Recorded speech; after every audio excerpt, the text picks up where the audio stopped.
The scream cuts through the desert silence like a blade through leather, sharp and desperate, before dissolving into the endless expanse of red stone and sage.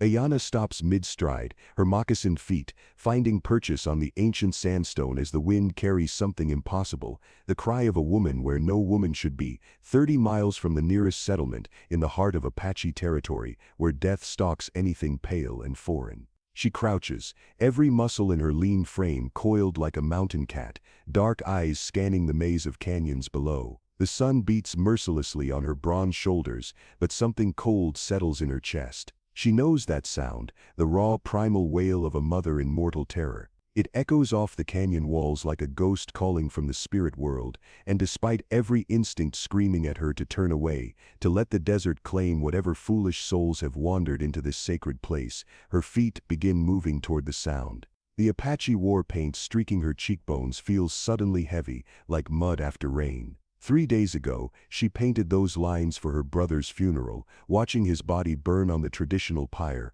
while white soldiers' bullets still festered in his chest. 3 days ago, she swore an oath to her ancestors that no white blood would ever again flow safely through her lands. Yet here she stands, drawn toward a voice that speaks of suffering so pure it transcends the color of skin, moving like water finding its inevitable path toward the very people she has vowed to destroy. The desert holds its breath as Aiyana begins her descent into the canyon, her shadow dancing ahead of her like a dark prophecy, promising that nothing, not her grief, not her hatred, not her carefully constructed world, will ever be the same again. Aiyana moves through the landscape like smoke given form, 23 summers of survival carved into every measured step.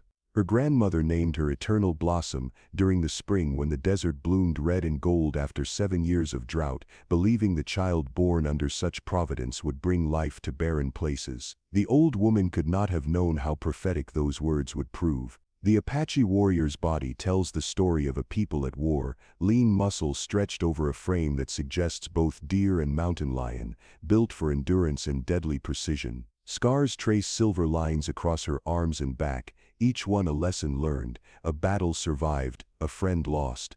Her black hair hangs in 2 thick braids wrapped with strips of leather that once belonged to her mother's wedding dress, the only softness she allows herself in a world that has grown increasingly hard. 6 months ago, Aiyana lost the last of her blood family when her brother Nalnish fell in a skirmish near the Rio Grande. The white soldiers said they were protecting a supply train, the Apache said they were defending hunting grounds their grandfathers had walked since time before memory. The truth, like most truths in this war-torn territory, depends entirely on whose perspective claims it. What cannot be disputed is that Nalnish died calling her name, his life seeping into sand that had already drunk too much Apache blood. Since that day, Aiyana has lived like a shadow at the edge of her tribe's main camp, belonging but apart, needed but not quite trusted. Her skill with a bow and her knowledge of the white man's ways, learned during 3 years of forced schooling before she escaped back to her people, make her valuable for raids and negotiations. But her tendency to disappear into the desert for days at a time, tracking military movements or hunting alone, marks her as touched by spirits both dark and light. The Canyon of Whispered Sorrows earned its name from the way wind moves through its narrow passages, creating sounds like voices from the dead. Aiyana knows every handhold and hidden path, every cave where water seeps through red rock, every place where ancient peoples carved their stories into stone. This morning, she came here to fast and seek visions, hoping her dead brother might speak to her dreams and tell her how to carry the weight of her anger without it crushing her spirit. Instead, the visions have taken physical form, manifesting as sounds that shouldn't exist in this sacred space. She follows a game trail that zigzags down the canyon face, noting details that would escape a white man's notice, how the dust lies undisturbed except for recent human passage, how the ravens circle but do not land, how even the lizards have gone silent. Something has upset the natural order of this place, and as Aiyana descends deeper into the shadowed canyon, that something begins to reveal its nature. The smell reaches her first blood, recent and human, mixed with something else, milk gone sour in the heat, the particular scent of a woman's body after birthing. Aiyana's steps slow, and she draws her knife with practiced silence, though she cannot say whether she intends to help or harm whatever she finds ahead. 20 yards further down the trail, she spots them, a covered wagon tilted at an impossible angle against a boulder, its white canvas torn and stained with dark patches. One wheel spins lazily in the desert breeze, creaking like an old bone. The oxen are gone, dead or scattered, and the silence that follows the wheel's rotation feels heavy with grief. But it's the woman who stops Aiyana's heart. She lies crumpled beside the wagon like a broken doll, her yellow hair dark with blood, and spread across the red sand in a way that makes Aiyana think of wildflowers after a storm. Her calico dress, torn and stained, still shows traces of careful mending, the kind of patient handwork that speaks of long evenings by firelight, of hope for better days ahead. One pale hand clutches something small and moving against her chest, something that mews like a lost kitten and shouldn't be alive in this place of death.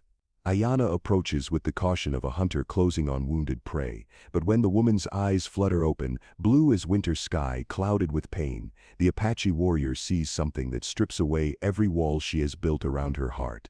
This is not the face of an enemy or an invader. This is the face of a mother dying in the desert, holding her child against her body with the last of her strength, looking up at Aiyana with the pure, desperate hope that someone, anyone, might show mercy to the innocent life she cannot protect much longer. The baby, for that's what it is, a tiny human creature no more than a few weeks old, makes a sound like wind through grass, and Aiyana realizes she has stopped breathing. In all her 23 summers, in all her training as a warrior and healer, she has never encountered a moment that feels so much like standing at the edge of a cliff, knowing that whatever choice she makes will determine not just who lives or dies, but who she becomes. The woman tries to speak, her lips forming words that come out as barely audible whispers. "Please, my baby, please don't let her." The sentence dissolves into a cough that brings blood to her lips, but her meaning needs no translation. She is asking her natural enemy to save her child's life. Aiyana kneels beside the dying woman, close enough to see the freckles scattered across her nose like small stars, close enough to smell the fear and exhaustion that clings to her skin. The baby, a girl from what Aiyana can determine, has stopped crying and now studies her savior with solemn dark eyes that seem impossibly ancient for such a new life. "I won't hurt her," Aiyana whispers in English, the white man's words feeling strange on her tongue, after months of speaking only Apache. "What is her name?" The woman's face crumples with relief so profound it transforms her features, making her beautiful despite the blood and dust. "Emma," she breathes.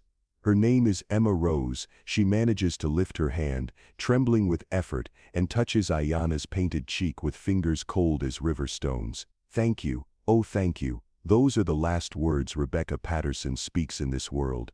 Her hand falls away from Aiyana's face, and the desert reclaims another soul, leaving behind only the soft breathing of a baby girl and an Apache warrior whose understanding of enemy and friend has just shifted like sand beneath her feet. Aiyana sits in the growing shadows, holding a white child against her chest, surrounded by the infinite silence of the desert. The baby's warmth seeps through her buckskin shirt, foreign and familiar at once, while somewhere in the distance her dead brother's spirit whispers warnings she chooses not to hear. The practical problems assert themselves with brutal clarity as the sun climbs higher and the canyon begins to bake like an oven. Emma needs milk, and Aiyana has none to give. The child needs shelter from the heat, protection from scavengers, and care that requires resources the Apache warrior doesn't possess. Most critically, Emma needs to reach safety before her small body surrenders to the desert's hunger for the weak and vulnerable. But safety, for a white child in Apache territory, proves as elusive as water in drought years. Aiyana strips the dead woman of her shawl, soft wool dyed blue as deep water, and wraps Emma in its folds. The baby accepts this change with remarkable composure, as if she understands that adaptation means survival, that flexibility might be her greatest inheritance from this harsh introduction to life. Her small fist closes around Aiyana's finger with surprising strength, and the Apache warrior feels something crack open in her chest, some carefully guarded chamber she thought her brother's death had sealed forever.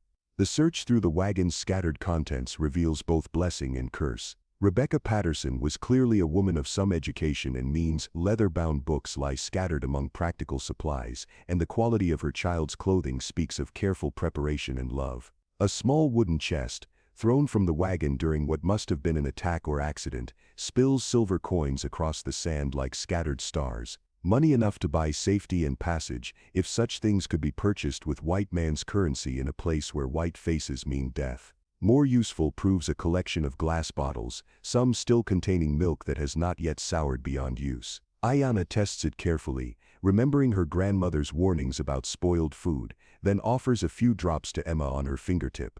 The baby's eager response suggests she has been without nourishment for some time, and Aiyana realizes the woman must have been protecting her child for hours, perhaps days, while her own life bled away. A water barrel, miraculously intact, provides enough liquid to last several days if used carefully. Clean cloth for binding wounds doubles as material for makeshift diapers, and a small pot suitable for warming milk offers the possibility of keeping the child fed.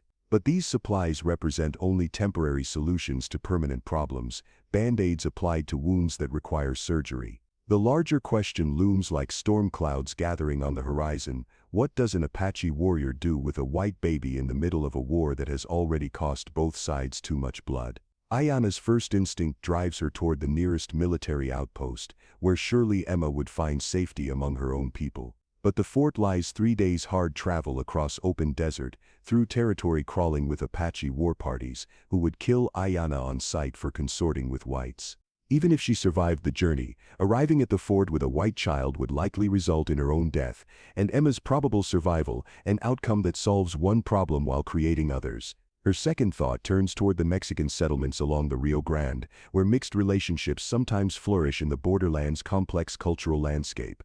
But those communities, caught between Apache raids and American expansion, view strangers with suspicion that often proves fatal. A lone Apache woman carrying a white child would likely face questions she couldn't answer safely, creating danger for both of them.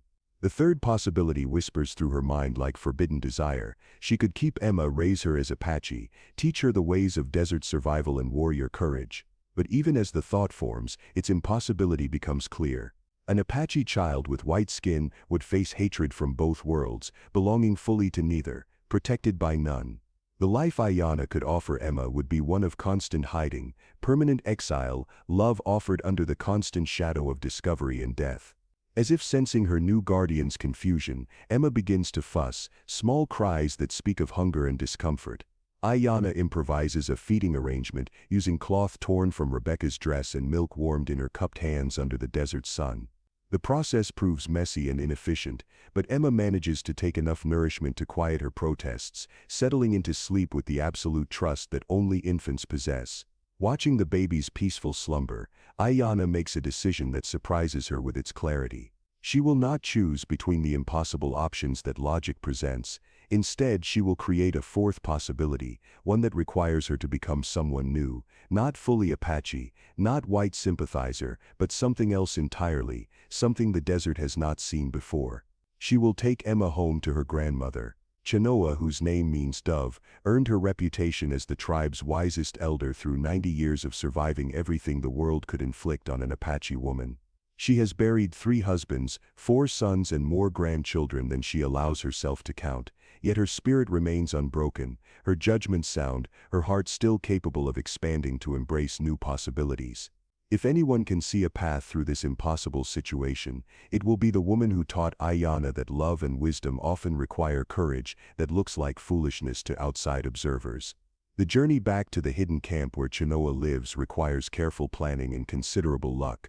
Aiyana fashions a sling from Rebecca's shawl, positioning Emma close against her chest, where the baby's warmth mingles with her own, and the rhythm of her heartbeat provides comfort during travel. She fills the dead woman's water bottles, and takes what dried meat she can carry, leaving the silver coins scattered in the sand where they belong, symbols of a world that has no currency in the place she's going. Before leaving the canyon, Aiyana performs the burial rites her grandmother taught her for victims of violence, regardless of their tribe or color. Rebecca Patterson deserves to rest in dignity, and Emma deserves to know that her mother's final resting place was treated with honor. Using stones from the canyon walls, Aiyana builds a cairn over the woman's body, adding sage and cedar to help her spirit find its way to the peaceful lands beyond this world's sorrows. "Your daughter will be safe," she promises the silent grave. "I swear this by my brother's memory and my grandmother's wisdom." The words echo off the canyon walls like an oath sworn to the spirits themselves, binding Aiyana to a promise that will reshape her destiny and challenge everything she thought she knew about loyalty, family, and the true meaning of tribal identity. As she begins the climb out of the canyon of whispered sorrows, Emma sleeps against her heart, and Aiyana finds herself humming an old Apache lullaby her grandmother sang during the long winters when survival depended as much on maintaining hope as on storing food. The melody follows them up the canyon walls and into the vast desert beyond, where the real journey begins. The hidden camp of Chinoa nestles in a box canyon so well concealed that even Apache scouts sometimes pass within yards without detecting its presence. Natural springs provide water year-round, while defensive positions carved into the rock faces offer protection from both human enemies and desert storms. Here, among the tribe's most vulnerable members, elders, pregnant women, small children, Aiyana grew up learning the difference between survival and living, between existing and thriving. The camp's dogs announce her approach, long before human eyes confirm her identity, but their barking carries notes of confusion that alert the residents to something unusual about this homecoming. Aiyana emerges from the narrow canyon entrance, carrying a burden that stops conversation and freezes children mid-play, her burden impossible to mistake despite the blue shawl that conceals its details. Chinoa sits outside her brush shelter, grinding corn with the steady rhythm of decades, but her ancient hands still at Aiyana's approach. The old woman's eyes, still sharp despite her years, take in everything: the careful way her granddaughter holds her burden, the milk stains on her clothing, the set of her shoulders that suggest defiance mixed with desperate hope. "Grandmother," Aiyana says simply, using the formal Apache greeting that acknowledges respect while preparing for difficult conversation. "I bring a child who needs our protection." The words fall into silence heavy as summer thunder. Around the camp, Aiyana can feel other women emerging from their shelters, drawn by curiosity that will quickly transform into something more dangerous once they understand what their eyes are showing them. Children peer around their mothers' skirts, while the few men present, too old or too wounded to ride with the war parties, position themselves where they can intervene quickly if intervention becomes necessary. Chinoa rises with the careful dignity of age and approaches her granddaughter. Her weathered hands, gentle despite their strength, fold back the blue shawl to reveal Emma's sleeping face. The baby stirs at the touch of different fingers, opening dark eyes that reflect the afternoon sky, and for a moment that stretches like eternity, the old Apache woman and the white infant study each other with the solemn attention reserved for first meetings between souls.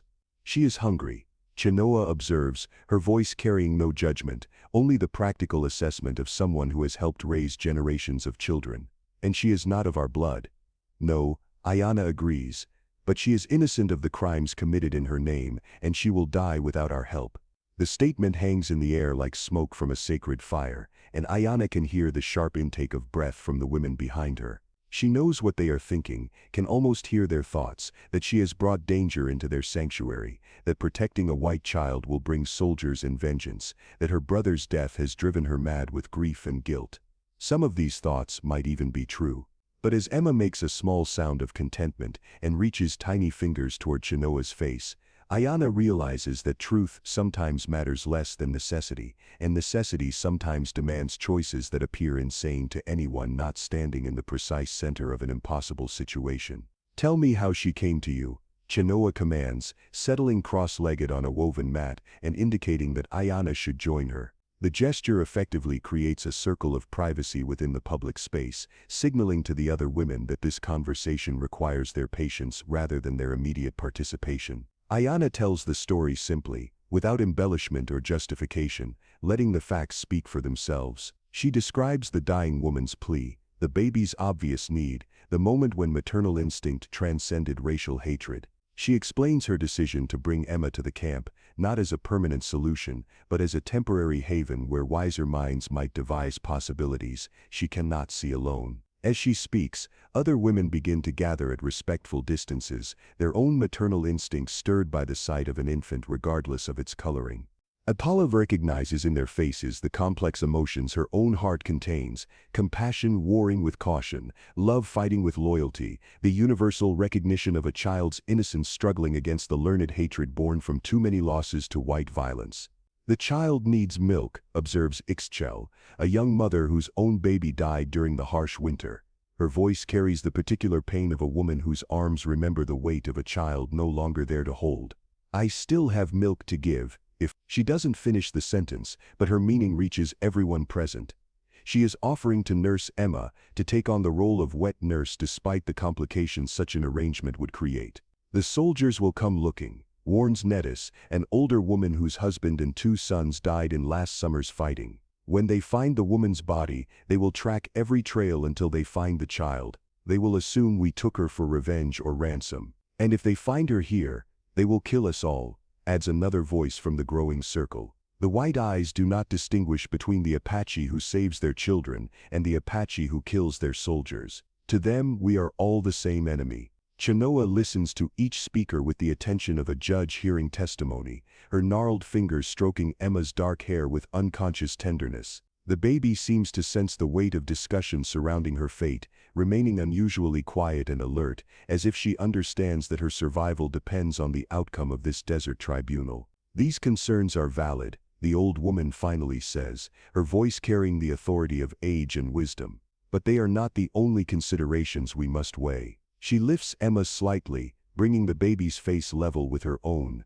This child carries no weapons against us. She has committed no crimes except being born to the wrong people at the wrong time. If we turn away from her need, we become the monsters the white soldiers claim we are. The words strike the assembled women like stones thrown into still water, creating ripples of discomfort and recognition. Aiyana watches faces around the circle, seeing her own internal struggle reflected in their expressions, the knowledge that mercy might prove dangerous, balanced against the deeper knowledge that survival without mercy leads to a kind of death that leaves the body breathing, but kills everything that makes life worth living. I propose a compromise, Chenoa continues, her tone suggesting she has been considering possibilities while listening to the debate.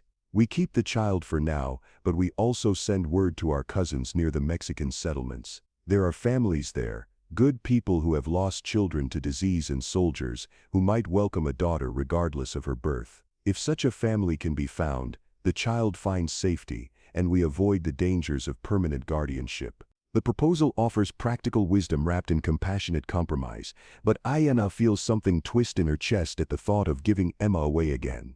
In the few hours since finding the baby, some fundamental shift has occurred in her understanding of family and responsibility. The child feels like her own, protected not just by duty but by a love she didn't expect and can't fully explain. And if no such family can be found, she asks though she suspects she already knows her grandmother's answer. Then we keep her, Chenoa says simply.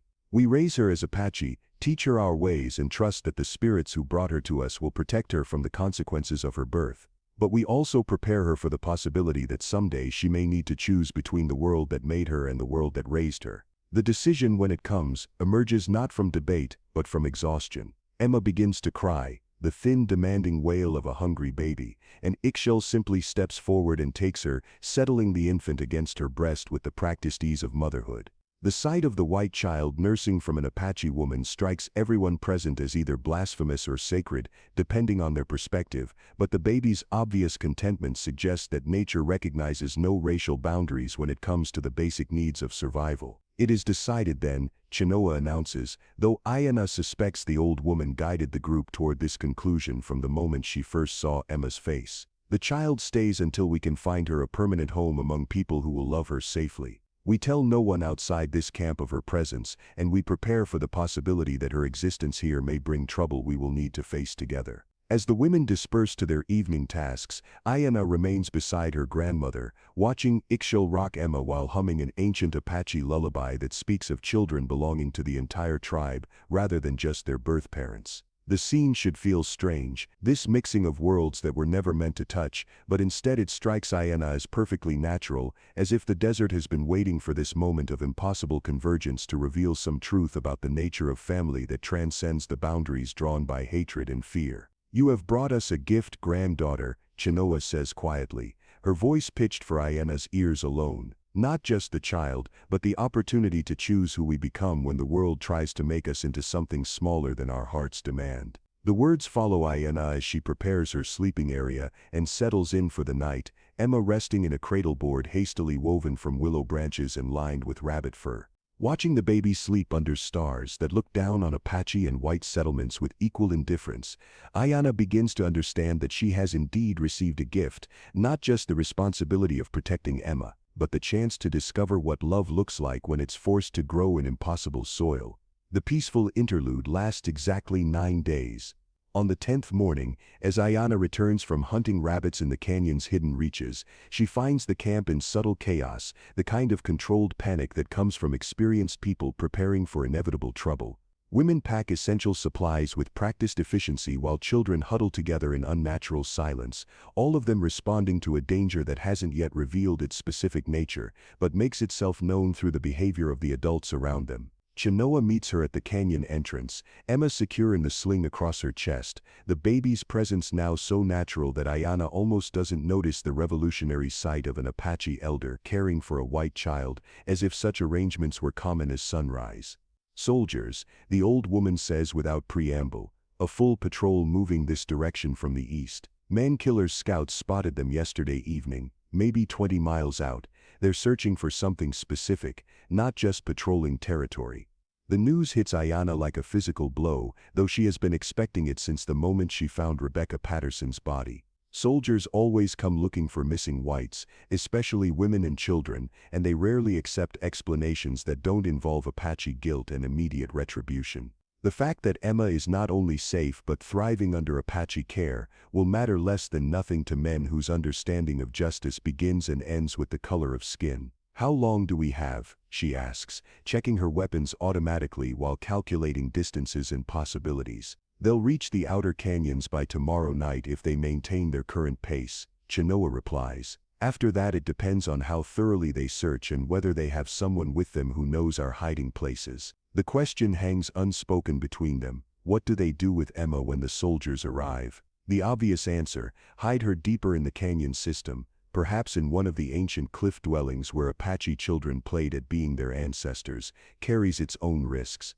A baby's cry at the wrong moment could betray not just her presence but the location of the entire camp. Even if she remains silent, the practical difficulties of caring for an infant in such hiding places might prove impossible to overcome. The alternative, sending Emma away before the soldiers arrive, presents equal dangers. The nearest safe destination lies 2 days' hard travel across open desert, time they don't have and risks they can't accept. And that assumes any such safe destination actually exists, that the theoretical Mexican families willing to adopt a white child are real rather than hopeful imagination. There is another possibility, Chenoa says carefully, her voice carrying the weight of suggestions she knows will cause pain. "We could return her to the soldiers, tell them we found her abandoned and saved her life, that we were preparing to return her when they arrived. It would end the immediate danger to our people." The suggestion makes perfect sense, and Aiyana hates herself for the way her arms automatically tighten around Emma in response. 9 days should not be enough time to create bonds this strong, should not transform a practical rescue into emotional attachment this profound. But watching Emma grow comfortable with Apache faces, hearing her respond to Apache lullabies, seeing her thrive under care that had nothing to do with duty and everything to do with love, all of this has created realities that logic cannot dissolve. "She is not safe with soldiers," Aiyana says, the words emerging with more force than she intended. Men who see Apache children as potential threats will not treat a white child raised by Apache with kindness. They will view her as contaminated, possibly corrupted, certainly suspect. At best, she faces a life of questions and suspicion. At worst, she doesn't finish the sentence, but both women understand the unspoken conclusion. Children who cross racial lines in wartime often find themselves welcomed by neither side, their very existence a reminder of boundaries that others prefer to maintain with absolute clarity. "Then we fight," Chenoa says simply, though her tone suggests she understands the impossibility of such a choice. A hidden camp of elders, children, and nursing mothers cannot stand against trained soldiers, regardless of how just their cause or how strong their determination. Fighting means dying, and dying means failing to protect, not just Emma but all the other innocents who depend on this sanctuary. "Or we run," Aiyana counters, though she knows this option carries its own impossibilities. Moving the entire camp would require days of preparation and would leave them exposed and vulnerable during travel. Even if they succeeded in escaping immediate detection, they would lose the security and resources that make their current location viable for long-term survival. The debate continues through the morning as women pack essential supplies and debate whether to scatter individually or attempt to move as a group. But underneath the practical discussions, Aiyana hears the deeper question that no one wants to voice directly, whether protecting one white child justifies risking the lives of dozens of Apache families who have already sacrificed everything to maintain this small pocket of safety in a world determined to destroy them. The answer comes not from debate but from observation. As discussions grow more heated and options appear increasingly limited, Emma begins to fuss, picking up on the tension that fills the camp like smoke from a poorly tended fire. Without conscious thought, several women move toward her, making soft sounds and gentle gestures designed to comfort and calm. Ixchel adjusts her position to offer nursing, while Metis, the woman who initially warned against keeping Emma, produces a small carved toy and begins moving it in patterns designed to catch an infant's attention. The scene strikes Aiyana with sudden clarity. In 9 days, Emma has become woven into the fabric of camp life so completely that protecting her no longer feels like a choice imposed from outside, but rather like defending their own family. The white child has become Apache not through formal adoption or legal declaration, but through the simple process of being loved and cared for by Apache women who see in her not the enemy's offspring, but merely a baby who needed them. "We don't run," Aiyana announces, her decision crystallizing as she speaks. "And we don't hide. We stay exactly where we are and do exactly what we've been doing. If the soldiers find us, we tell them the truth, that we are caring for an orphaned child, because that is what decent people do when they find abandoned babies. We make them prove their accusations, rather than confirming their suspicions through our own fear." The proposal surprises her even as she voices it, but once spoken, it feels not just right but inevitable. Running or hiding transforms them into the guilty parties the soldiers expect to find. Standing their ground and caring for Emma openly forces the military to confront the possibility that their understanding of Apache character might be more complex than their training assumes. It is a risk, Chenoa observes, though her tone suggests approval rather than criticism. "If they choose to see our care as theft rather than rescue, we face consequences that will extend far beyond our own lives." "Yes," Aiyana agrees. "But if we let fear drive us away from doing what we know is right, we become something less than the people we were raised to be." Emma's presence here is not a crime to be hidden, but a gift to be celebrated.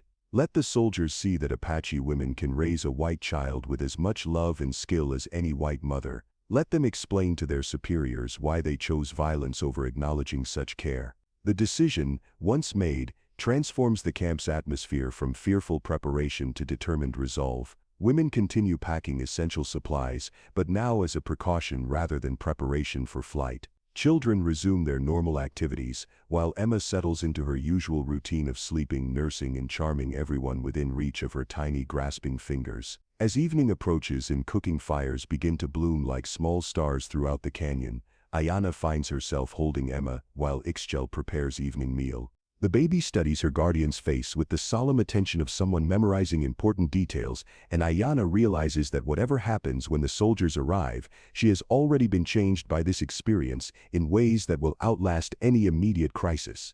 "Sleep well, little warrior," she whispers to Emma as the desert stars emerge overhead. "Tomorrow we discover whether love can build bridges strong enough to cross the spaces that hatred carves between peoples."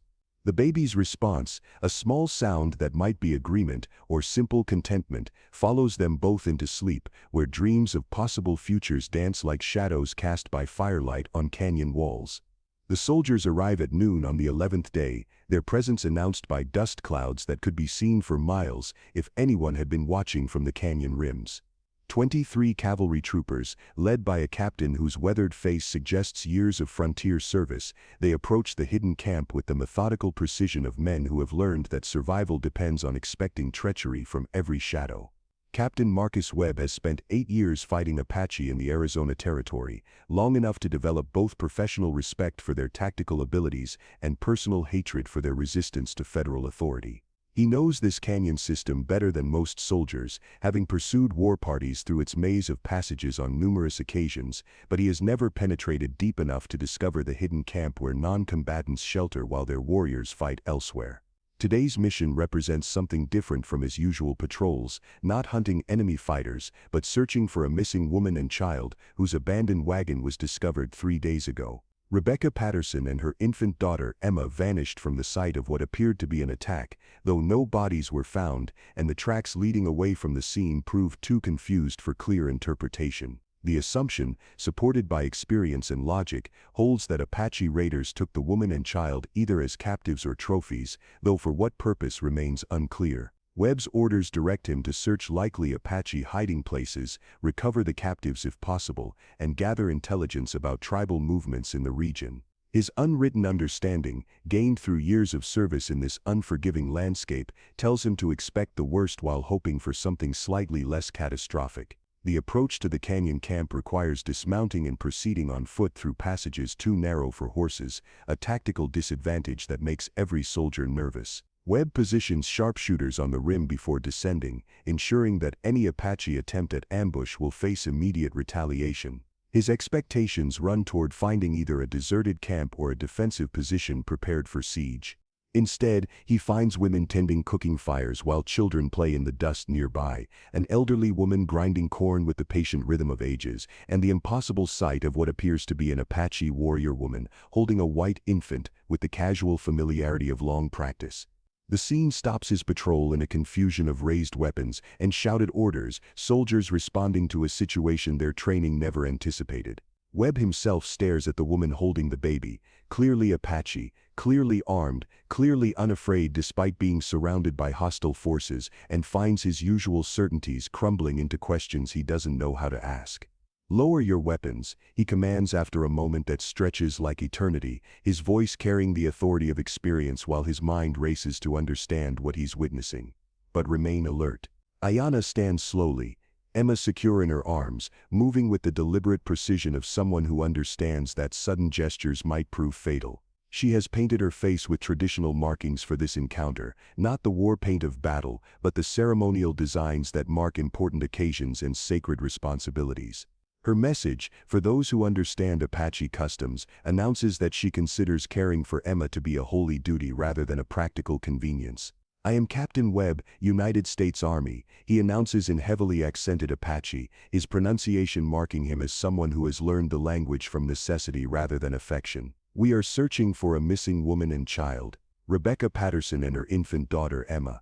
The woman is dead," Aiyana replies in English, her words falling into the tense silence like stones into deep water. "She died 3 days ago in the Canyon of Whispered Sorrows, calling her child's name and begging for mercy from whatever spirits might answer." The statement hits the soldiers like a physical blow, confirming their worst fears while simultaneously raising questions about how this Apache woman knows such specific details. Webb's hand moves instinctively toward his weapon, though he doesn't draw it, his training warring with the evidence of his senses. "And the child?" he asks, though Emma's presence in Aiyana's arms makes the question almost rhetorical.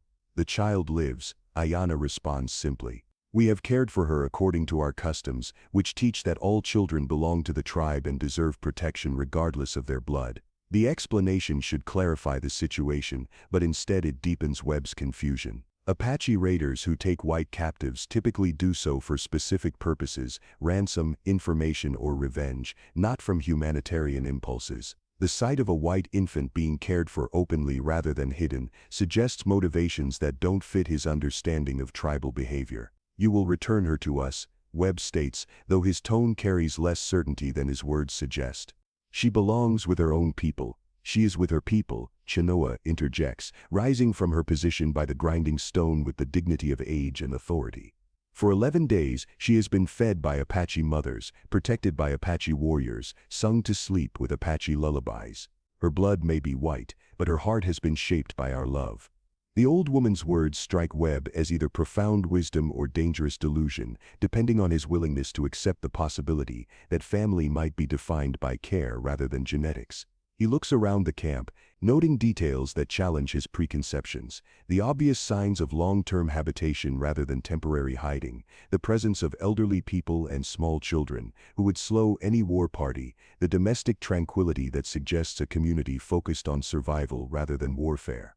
How did the woman die? He asks, his soldier's instincts demanding facts even as his human curiosity seeks understanding. Aiyana tells the story honestly. The discovery of the overturned wagon, Rebecca's final words, the decision to save Emma despite the complications such rescue would create. She speaks without embellishment or justification, presenting the facts as they occurred and allowing Webb to draw his own conclusions about Apache character and motivation. As she talks, Emma begins to fuss and without conscious thought, Ixchel approaches to offer nursing.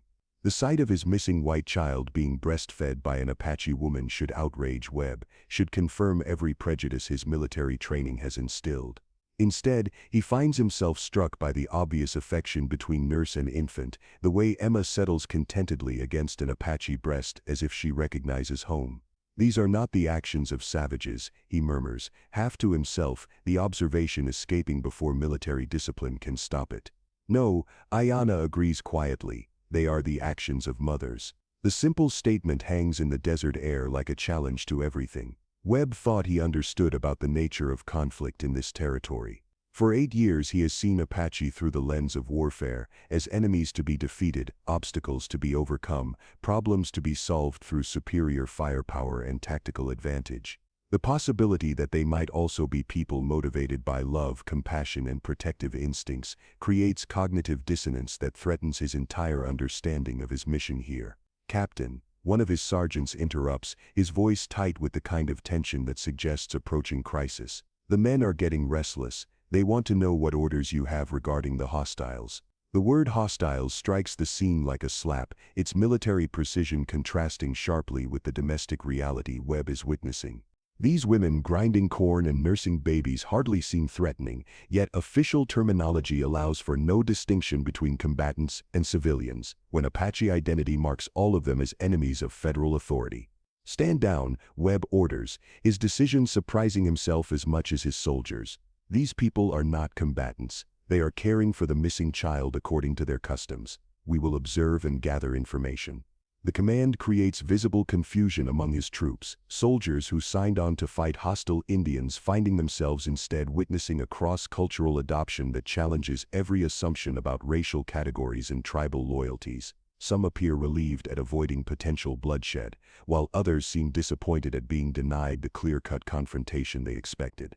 Webb himself remains torn between competing duties and incompatible loyalties. Military regulations require him to recover Emma and return her to white custody, but the evidence suggests she is receiving better care here than she might receive in many white households.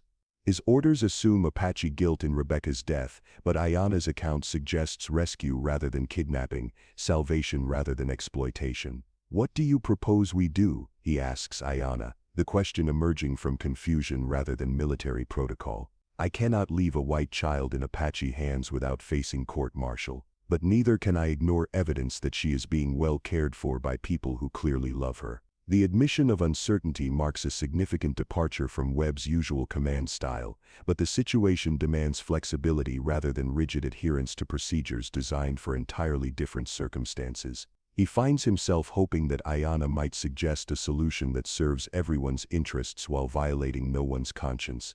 "Take her if you must," Aiyana replies, though her arms tighten around Emma as she speaks. "But understand that you are not rescuing her from captivity. You are tearing her away from people who have made her part of their family, who have given her love without condition or reservation. Judge for yourself whether that serves her best interests or merely satisfies military necessity." The challenge forces Webb to confront the difference between what his orders require and what the situation actually demands. Emma, sleeping peacefully in Apache arms, shows no signs of distress or mistreatment. Indeed, she appears healthier and more content than many white children he has encountered during his frontier service. As afternoon shadows begin to lengthen across the canyon floor, Webb realizes that his mission has evolved far beyond its original parameters. He came here expecting to rescue a captive and punish captors, but instead he has discovered a moral complexity that military training never prepared him to navigate. The choice he makes in the next few hours will determine not just Emma's fate, but also his own understanding of what it means to serve justice in a place where the boundaries between civilization and savagery prove far more complicated than official policy acknowledges. The standoff stretches through the afternoon like a slowly breaking rope, tension increasing with each passing hour as soldiers and Apache women watch each other across cultural divides that seem simultaneously vast and fragile.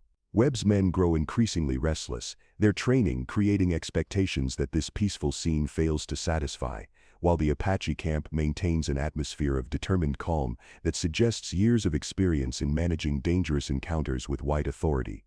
Emma, oblivious to the larger drama surrounding her custody, follows her normal routine of sleeping, nursing, and charming anyone within range of her small, grasping fingers. Her obvious comfort with Apache caregivers provides living testimony to the quality of care she has received, but it also creates a problem that Webb struggles to resolve. How does he explain to his superiors that a white child has been thriving under Apache protection in the middle of a territory where such care supposedly never occurs? The crisis arrives with the setting sun, carried by a dust cloud that announces approaching riders moving fast across the desert floor. Webb's lookouts signal the arrival of additional cavalry, a full company led by Colonel Harrison himself, the territorial commander whose reputation for harsh treatment of Apache civilians has earned him both military commendations and occasional criticism from Washington politicians who prefer their Indian wars conducted with more attention to humanitarian concerns. Captain Webb, Harrison's voice carries across the canyon as he arrives with 40 additional soldiers, transforming what had been a tense but manageable situation into potential catastrophe. Report on your mission status. Webb moves to meet his superior, acutely aware that his next words will determine whether this encounter ends in tragedy or finds some path toward resolution that serves everyone's interests. Harrison's reputation suggests a man who views Apache through the lens of racial ideology rather than individual character, someone unlikely to be impressed by evidence of cross-cultural compassion. "Sir, we have located the missing child," Webb begins, choosing his words with the precision of someone walking across thin ice. "She appears to be in good health and has been receiving appropriate care from Apache women who discovered her after her mother's death." The report contains truth without elaboration, facts without interpretation, but Webb knows that Harrison will focus on the racial dynamics rather than the humanitarian aspects of the situation. The colonel's response confirms his expectations. "Apache kidnappers, as expected," Harrison declares, his voice carrying the satisfaction of confirmed suspicions. "We'll recover the child and punish the responsible parties according to military justice. Prepare your men for action." "Sir," Webb interrupts, his conscience demanding that he clarify the situation regardless of potential consequences to his career. "These are not kidnappers. They are women and children who rescued an orphaned infant and have been caring for her according to their tribal customs. The child shows no signs of mistreatment and appears to have bonded with her caregivers." The statement stops Harrison mid-stride, his weathered face darkening with the kind of anger that suggests ideological certainty challenged by inconvenient facts. He has spent 15 years building a reputation based on harsh but effective action against Apache resistance, and Webb's report threatens to complicate a situation that military doctrine treats as straightforward. "Captain, are you suggesting that we allow Apache savages to continue holding a white child captive?" Harrison's tone carries dangerous implications, the kind of implied threat that can end military careers or transform subordinates into examples for others considering similar departures from expected behavior. "I'm suggesting that we evaluate the situation based on evidence rather than assumptions," Webb replies, knowing that his answer constitutes professional suicide but unable to reconcile his observations with his orders. "The child is not captive. She is being raised by people who clearly love her and are providing excellent care." The confrontation attracts attention from both soldiers and Apache women, all of them recognizing that the discussion between officers will determine Emma's fate and possibly their own. Aiyana holds the baby closer, while Chenoa rises to stand beside her granddaughter in a gesture of solidarity that suggests whatever happens next, the Apache women will face it together. Harrison studies the scene with the calculating gaze of someone seeking justification for predetermined action. His eyes move from the peaceful domestic setting to the obvious affection between Emma and her Apache caregivers, but his expression suggests that such evidence carries less weight than his ideological commitments. "Sergeant Morrison," he calls to his senior non-commissioned officer. Secure the white child and prepare the hostiles for transport to the reservation. We'll sort out the details after we establish proper custody. The order creates immediate chaos as soldiers move to implement commands that treat the Apache women as criminals, despite the absence of evidence supporting such classification. Morrison himself appears uncomfortable with the directive, but military discipline requires compliance regardless of personal feelings about the justice of specific orders. Colonel, I request permission to file a formal report detailing the circumstances of this case, Webb states, his voice carrying the weight of someone making a final stand on principle. I believe command should have complete information before determining appropriate action. Request denied, Harrison snaps. Your job is to follow orders, not to make policy regarding Indian affairs. These people kidnapped a white child, and they will face appropriate consequences for their actions. The scene that follows burns itself into Webb's memory, with the clarity reserved for moments when conscience and duty diverge so completely that reconciliation becomes impossible. Soldiers advance on Apache women who have committed no crime except showing compassion to an abandoned child, while Emma begins to cry as unfamiliar hands attempt to separate her from the only family she has known for weeks. Aiyana surrenders the baby without resistance, but her face carries the particular grief of a mother watching her child torn away by forces beyond her control. Emma's wails grow louder as she realizes that the familiar warmth and scent of her Apache guardian are being replaced by the harsh authority of military efficiency. Please, Ixchel pleads in broken English, her own maternal instincts overwhelming cultural barriers and military intimidation. She needs milk. I can feed her. Please don't let her suffer for our kindness. The request highlights the practical problems that ideology cannot solve. Emma has been nursing from Apache women for weeks, her digestive system adapted to their care, her emotional well-being dependent on familiar faces and gentle handling. Separating her abruptly from such care serves military necessity while potentially damaging the very child the soldiers claim to be protecting. Harrison ignores the plea, his attention focused on implementing orders rather than considering consequences. But Webb finds himself stepping forward, his voice carrying new authority despite his junior rank.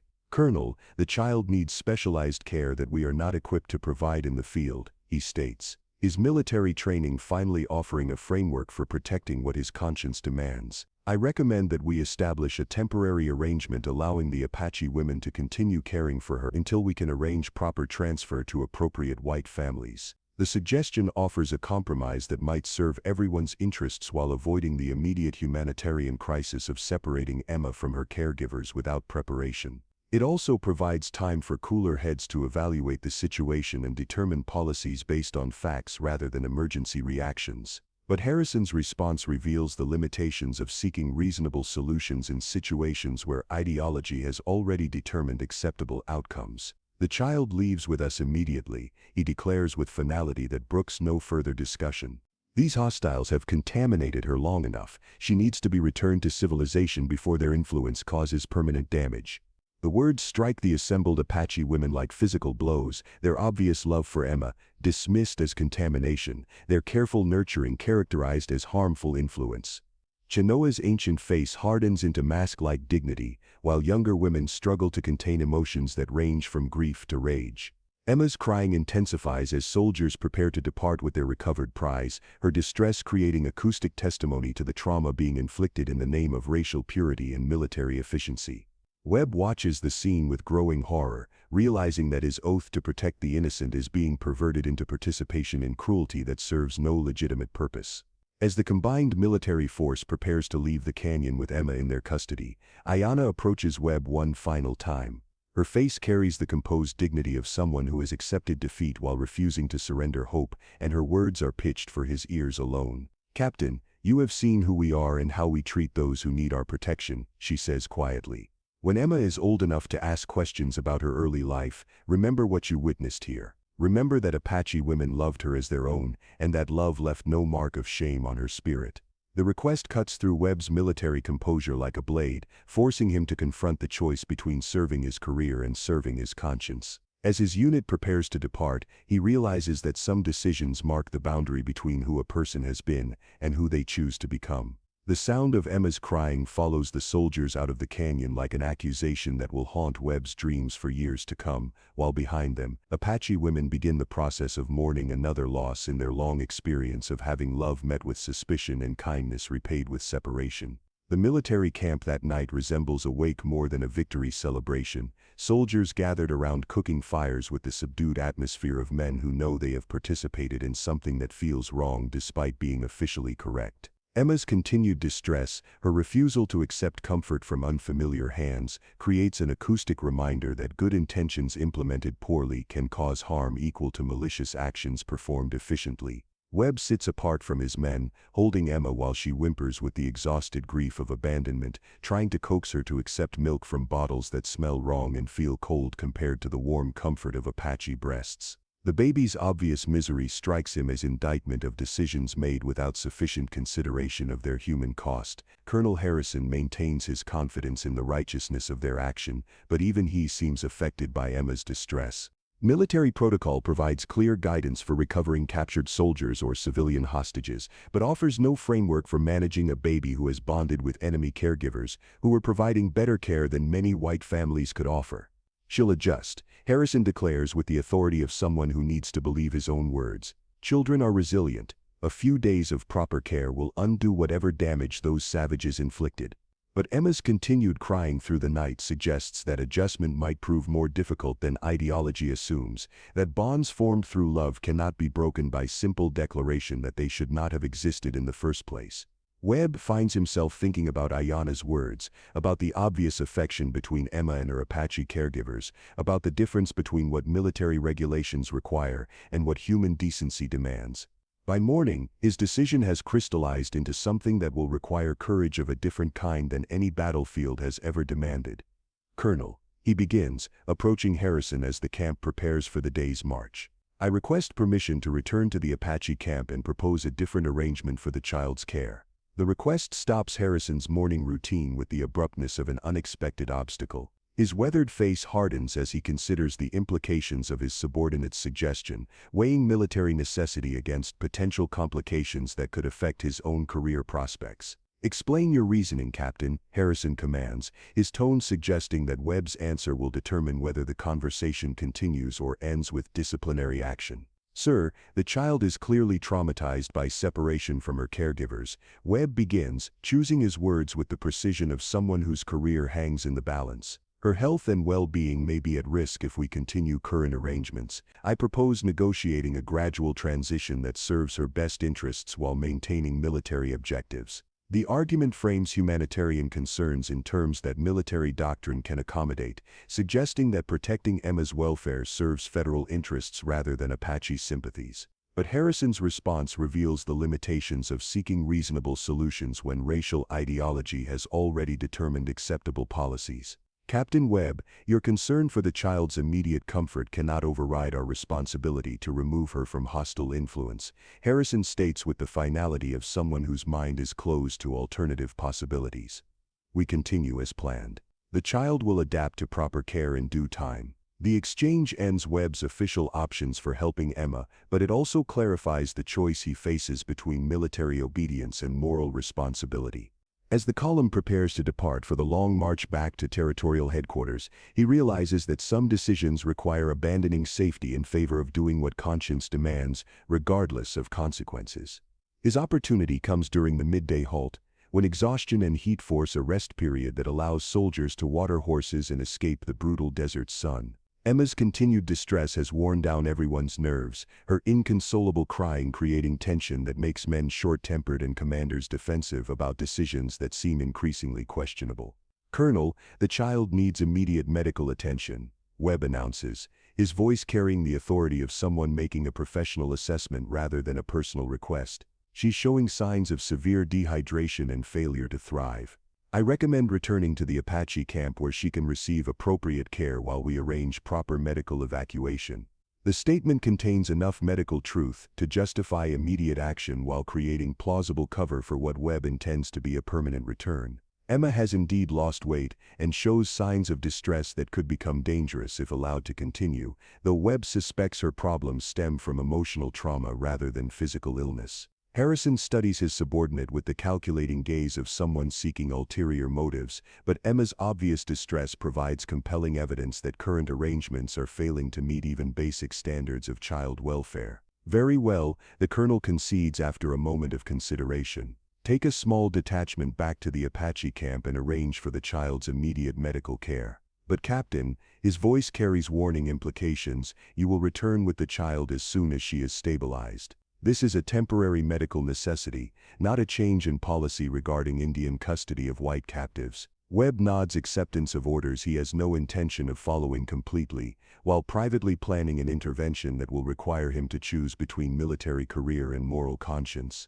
As he selects men for the return journey, he realizes that some bridges, once burned, can never be rebuilt, but that some principles prove worth the cost of crossing points from which there is no return. The ride back to the Apache camp takes place in charged silence, Webb leading 5 soldiers who understand that something significant is happening but remain unclear about their captain's ultimate intentions. Emma rides in Webb's arms, her crying reduced to exhausted whimpers that suggest resignation rather than comfort, her small body testament to the damage that can be inflicted by good intentions implemented without sufficient wisdom.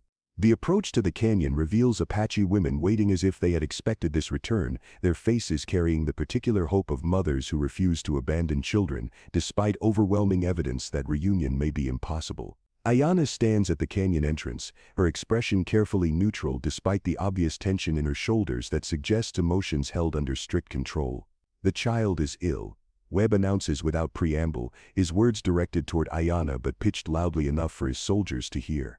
She requires immediate care that we are not equipped to provide. I request your assistance in stabilizing her condition. The request frames his return in medical rather than emotional terms, creating justification that might satisfy his superiors while providing cover for decisions that serve Emma's best interest regardless of military policy. But his eyes, meeting Aiyana's across the space between them, carry a message that transcends official explanations. Of course, Aiyana responds simply, stepping forward to receive Emma with the practiced confidence of someone resuming a familiar responsibility. We will do everything possible to help her recover. Emma's response to being returned to Aiyana's arms provides immediate justification for Webb's decision. The baby's crying stops almost instantly, her small body relaxing into the familiar warmth and scent of her Apache guardian, her obvious relief creating visible testimony to the bond that military authority had attempted to sever. Ixchel, Aiyana calls softly, and the young Apache mother approaches with the eager anticipation of someone whose arms have been empty too long. Emma's acceptance of nursing from familiar breasts, her obvious contentment at being surrounded by faces that mean safety and love, strikes Webb as vindication of choices that violate military protocol while serving humanitarian necessity. Captain, one of his soldiers ventures quietly, his voice carrying the concern of someone who recognizes potential consequences for all of them. What do we tell the colonel when he asks about our mission status? The question forces Webb to confront the full implications of his actions, to acknowledge that returning Emma to Apache care represents more than temporary medical necessity. He is choosing to defy direct orders from a superior officer, risking court-martial and prison in order to protect a child's well-being and honor bonds of love that transcend racial boundaries. We tell him the truth, Webb replies, his voice carrying the calm certainty of someone who has accepted consequences that cannot be changed. The child requires extended care that only these women can provide. We arrange a permanent solution that serves her best interest rather than military convenience. The statement transforms his soldiers from participants in a medical mission into potential co-conspirators in an act of military disobedience that could destroy all their careers. But their response, nods of understanding rather than protests or objections, suggests that Emma's obvious well-being under Apache care has affected them as profoundly as it has affected their captain.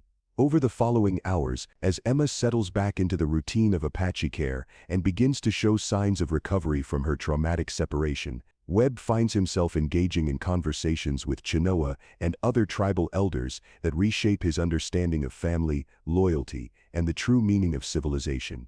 Your military laws say the child belongs with white people because of her blood, Chinoa observes during an evening discussion around the camp's central fire. Our ways say she belongs with people who love her because of her need. Which law serves her better? The question cuts to the heart of conflicts that have defined Webb's entire frontier service, forcing him to choose between abstract principles and human realities that resist easy categorization. Emma, sleeping peacefully in Ixchel's arms while Apache children play quietly nearby, provides living testimony to the effectiveness of love-based rather than race-based definitions of family. "What do you propose?" Webb asks, knowing that his question commits him to considering solutions that military doctrine would reject as impossible. "Let her grow up here until she is old enough to choose her own path," Aiyana suggests, her voice carrying the calm authority of someone who has thought deeply about complicated questions. "Teach her both Apache and white ways, both languages and customs, so that when she reaches adulthood she can decide for herself where she belongs." The proposal offers a third option between the impossible alternatives that military thinking traditionally recognizes, neither permanent Apache adoption nor immediate white custody, but rather a gradual integration that allows Emma to develop roots in both worlds while belonging completely to neither. And if military authorities refuse to accept such an arrangement, Webb asks, though he suspects he already knows his own answer to that question, then you choose between serving institutions that demand cruelty and serving principles that demand courage. Chinoa replies simply, "We cannot make that choice for you, but we can promise that if you choose courage, you will not face the consequences alone." The words hang in the desert air like a bridge between worlds that have been at war for decades, offering not peace but the possibility of understanding, not victory but the chance for justice that transcends the boundaries drawn by hatred and fear. As night settles over the canyon and Apache lullabies mix with the distant sounds of desert life, Webb realizes that his choice has been made not through dramatic decision, but through gradual recognition of what his conscience has been telling him since the moment he first saw Emma thriving in Apache arms. He will not return her to military custody. He will resign his commission if necessary, face court-martial if required, accept whatever consequences may follow from choosing love over law, justice over regulation, human decency over institutional convenience. The decision feels not like rebellion, but like coming home to principles he had almost forgotten he possessed. The weeks that follow Webb's decision unfold like a carefully choreographed dance between military necessity and human compassion, as news of his actions spreads through territorial command and creates ripples that reach all the way to Washington. Colonel Harrison's initial response, fury, followed by demands for immediate court-martial, gradually gives way to more complex reactions as reports of the situation emphasize Emma's obvious well-being under Apache care and Webb's soldiers' unanimous support for their captain's humanitarian intervention.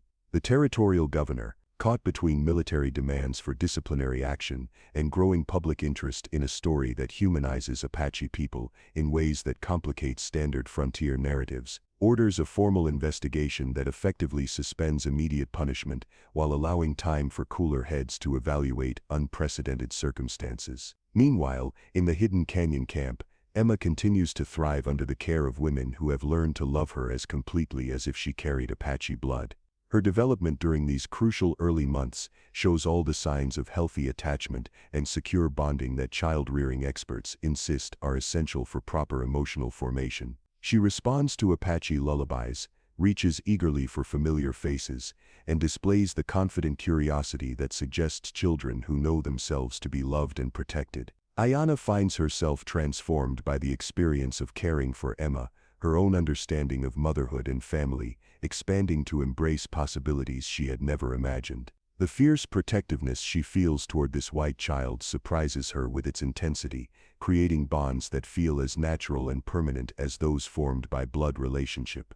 When Emma smiles at the sound of her voice or settles contentedly in her arms, Aiyana experiences joy that transcends the racial boundaries that were supposed to make such affection impossible. The broader Apache community gradually adapts to Emma's presence with the flexibility that has allowed their culture to survive centuries of upheaval and change. Children, who initially viewed her as a curiosity, begin including her in their games and activities, while elders tell stories that emphasize the Apache tradition of adopting outsiders who prove worthy of tribal membership. Emma's white skin becomes simply another characteristic, like height or hair color, noted but not determinative of her place in the community's social structure. Webb, officially suspended pending investigation, but practically free to remain with the Apache camp while bureaucrats debate his fate, discovers aspects of frontier life that military service had never revealed. Away from the structured hierarchy and rigid protocols of Army life, he learns to appreciate the complex social networks that sustain Apache communities, the sophisticated environmental knowledge that enables survival in harsh landscapes, and the cultural values that prioritize collective welfare over individual advancement. His relationship with Aiyana develops gradually, built on shared responsibility for Emma's welfare and mutual respect for each other's courage in defying conventional expectations. Neither of them seeks romance in the traditional sense, but their partnership in caring for Emma creates intimacy that grows naturally from common purpose and complementary strengths. When they find themselves holding hands while watching Emma sleep, or sharing quiet conversations that extend far into desert nights, the progression feels inevitable rather than surprising. The investigation into Webb's conduct takes an unexpected turn when testimony from his soldiers reveals the unanimous support for his actions among men who witnessed Emma's distress under military custody and her obvious relief when returned to Apache care. Sergeant Morrison's formal statement, describing the baby's transformation from inconsolable crying to peaceful contentment, provides compelling evidence that Webb's decision served the child's best interests regardless of its technical violation of military regulations. More significantly, the investigation attracts attention from humanitarian organizations in the East, religious groups concerned with child welfare, and politicians seeking to address growing criticism of military policies toward native populations. Emma's story, as reported in newspapers that emphasize the Apache women's loving care rather than traditional narratives of savage captivity, begins to shift public opinion in ways that make harsh punishment of Webb politically complicated. The resolution, when it finally arrives, satisfies no one completely while offering everyone something they can accept. Webb receives an official reprimand for disobeying orders, but avoids court-martial and is offered transfer to a non-combat position that allows him to remain in the territory. Emma is officially placed in the temporary custody of the territorial governor's wife, arrangement that effectively recognizes Apache guardianship while providing legal cover for what amounts to cross-cultural adoption. The compromise requires delicate navigation of legal and social boundaries that were never designed to accommodate such unprecedented circumstances. Emma spends most of her time in the Apache camp, cared for by women who have become her family in every sense except legal documentation, while occasional visits to the territorial capital satisfy formal requirements and gradually introduce her to white cultural expectations. As Emma grows from infant to toddler, her unique position as a bridge between two worlds becomes increasingly apparent. She learns Apache words alongside English phrases, responds to both cultures' lullabies and games, and displays the remarkable adaptability that allows children to thrive in complex environments that would challenge adult comprehension. Her very existence begins to challenge assumptions about racial categories and cultural boundaries, forcing both Apache and white communities to reconsider beliefs about the nature of identity and belonging. Aiyana and Webb's relationship, tested by the pressures of navigating between hostile cultures and competing loyalties, deepens into something that transcends conventional definitions of marriage or partnership. They create a family unit that includes not just Emma but also the broader network of Apache women who have invested their love and energy in raising a child who represents hope for understanding between peoples at war. Their wedding, when it finally takes place, occurs according to both Apache and Christian traditions, witnessed by tribal elders and territorial officials who have learned to see their union as symbol of possibilities that extend far beyond personal happiness. Emma, now walking and talking in a mixture of languages that reflects her multicultural upbringing, serves as flower girl in a ceremony that celebrates not just love between individuals but love's power to create new forms of family and community. The years that follow test their unconventional family in ways that reflect the broader tensions of a territory struggling to find peace between incompatible visions of progress and tradition. Emma faces questions from both Apache and white children about her identity and loyalties, learning to navigate the complexity of belonging to multiple worlds while being fully accepted by none.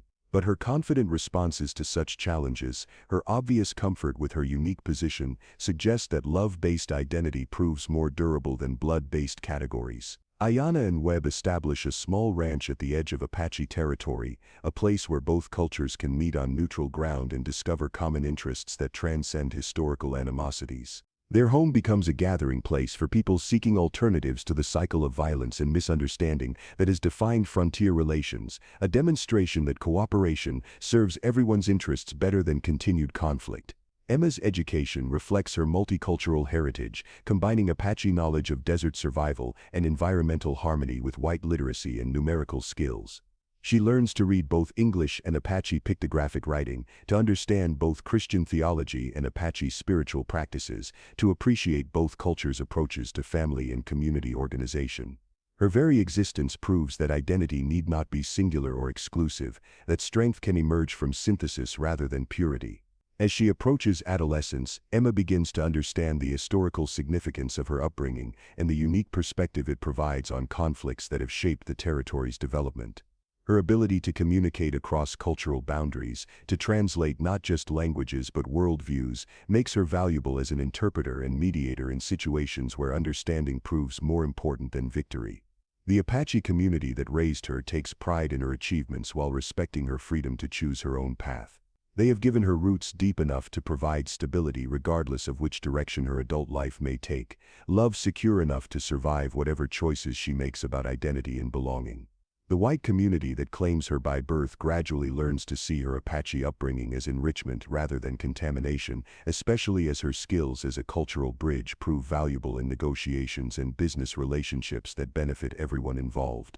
Her success challenges assumptions about the nature of civilization and suggests that diversity strengthens rather than weakens social fabric. On her 18th birthday, Emma stands at the edge of the canyon where Aiyana first found her mother's body, looking out over landscape that has shaped her understanding of home and family. The desert that might have claimed her life instead provided the foundation for identity that transcends the boundaries others tried to impose, a sense of belonging that encompasses multiple worlds without being limited by any of them. "What are you thinking about?" Aiyana asks, joining her adopted daughter at the overlook that has become a place of reflection and planning for their family. "I'm thinking about how lucky I am," Emma replies, her voice carrying the confidence of someone who knows herself to be loved without condition or reservation.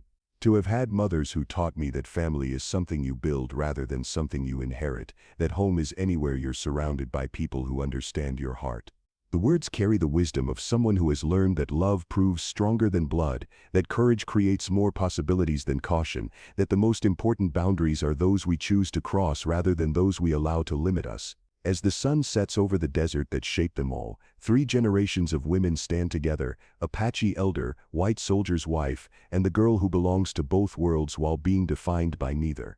Their shared love has created something new in this landscape of ancient conflicts, proof that understanding can grow in the most unlikely soil when tended by people brave enough to choose hope over hatred, inclusion over exclusion, love over law.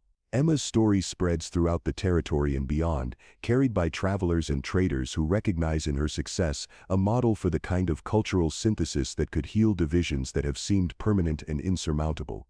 Her very existence suggests that the future might hold possibilities that neither Apache nor white communities have yet imagined, paths toward coexistence that serve everyone's interests while honoring everyone's values.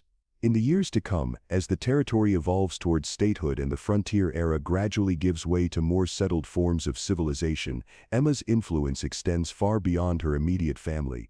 She becomes a teacher, helping Apache children learn skills they need to navigate an increasingly complex world while helping white children understand the wisdom and dignity of native cultures.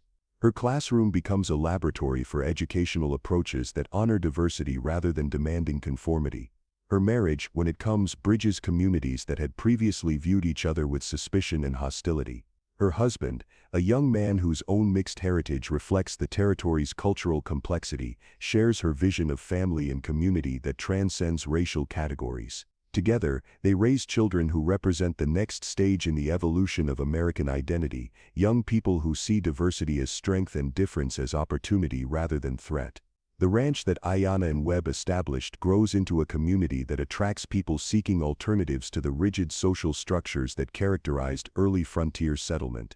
Apache families and white homesteaders discover common interests in sustainable agriculture, environmental stewardship, and cooperative problem-solving. Their success demonstrates that prosperity need not require conquest, that progress can emerge from synthesis rather than domination, Emma's children grow up bilingual and bicultural, as comfortable with Apache ceremonies as with Christian services, equally skilled at desert survival and academic achievement.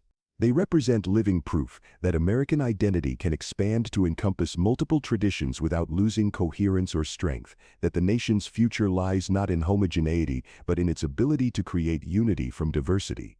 As Emma reaches middle age, she looks back on a life that began with tragedy but was transformed by love into testimony for possibilities that seemed impossible when she was found crying in the desert.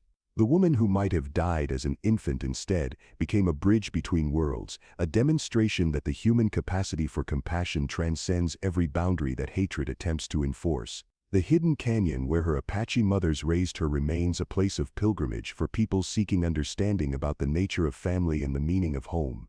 Visitors come to hear the story of how love proved stronger than law, how courage created new possibilities where none had existed before, how one small girl's survival became symbol of hope for healing that extends far beyond individual lives. Standing in that sacred place, surrounded by evidence of the community that love built in the most unlikely circumstances, Emma often thinks about her birth mother's final words, the desperate plea for mercy that changed the course of so many lives. Rebecca Patterson's death created the possibility for a different kind of life, one that honored her sacrifice by proving that love could indeed build bridges across the deepest divisions. The desert winds that once carried her mother's cries now carry the laughter of children who belong to multiple worlds, the songs of families that define themselves by choice rather than blood, the voices of communities that have learned to see difference as gift rather than threat. In these sounds, Emma hears the echo of her grandmother Chenoa's wisdom, that the most important journeys are those that carry us beyond the boundaries others set for our hearts. Her story continues to unfold, written not in books but in the lives of people who have learned that family is something you create, rather than something you inherit, that home is anywhere you're surrounded by love, and that the future belongs to those brave enough to build bridges where others see only walls. In the end, Emma Rose Patterson, who became Emma Rose Running Bear, who became Emma Rose Webb, who finally simply became Emma, represents more than just one woman's remarkable journey. She embodies the possibility that America itself might evolve beyond the rigid categories that have limited its imagination, toward a future where strength emerges from synthesis and identity encompasses multiple traditions without losing coherence. Her life stands as testament to a simple truth that her Apache mothers knew from the beginning, that every child belongs to the entire human family, and that love, when given freely and received gratefully, creates possibilities that transform not just individuals but entire communities, and ultimately the world itself. The story that began with a dying woman's desperate plea for mercy concludes with a living demonstration that mercy, when offered courageously and sustained persistently, can indeed change everything. Emma's very existence proves that the most unlikely love stories often produce the most profound transformations, and that the future belongs to those brave enough to choose hope over hatred, understanding over ignorance, and love over every force that seeks to divide the human family. In the desert that witnessed her first breath and shaped her understanding of home, Emma's legacy continues through the lives she has touched, the bridges she has built, and the possibilities she has opened for others to follow paths that lead beyond the boundaries of their birth toward the unlimited territories of the heart.